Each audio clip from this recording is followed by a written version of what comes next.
அப்போ இந்த விஷயங்கள்லாம் நடந்து நீங்க உள்ள போயிட்டீங்கன்னு போது நீங்க எல்லாருமே சமந்தாங்க. அகெயின் பழைய பிக் பாஸ்ல பாத்தீங்கன்னா பெரிய ஆர்டிஸ்ட் சின்ன ஆர்டிஸ்ட் அந்த அப்படி கேட்டகரியே கிடையாது, எல்லாரும் சமம். இது வந்து ஒரு எத்தனை பேர் உள்ள இருந்தாலும் அத்தனை பேருக்குமே ஒரே வகையான சாப்பாடு தான், ஒரே வகையான தண்ணீர் தான், எல்லாருக்குமே ஒரே வகையான விஷயங்கள் தான் எல்லாருக்குமே பகிர்ந்து தரப்படுது இல்லையா? அப்படி இருக்கும்போது உள்ள இருக்கிற அவங்களே வந்து தகுதி இல்லைன்றது பேசிருக்க கூடாது தான். என்ன பொறுத்த வரைக்கும் அது தப்பு.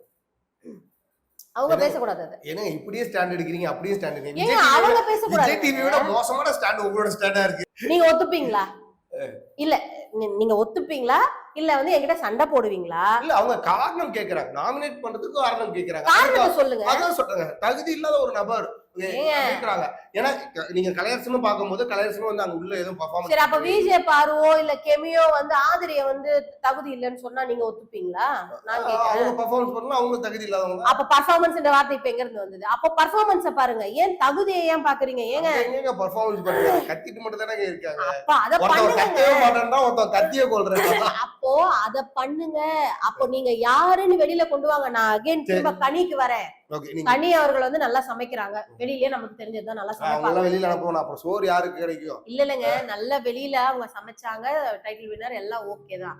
உள்ள போய் அப்ப உங்களோட தனித்துவத்தை காட்டுறதுக்கு தானே பிக் பாஸ். அதான் தனித்துவத்தை தான் காட்டுறாங்க. என்ன சமையலையா?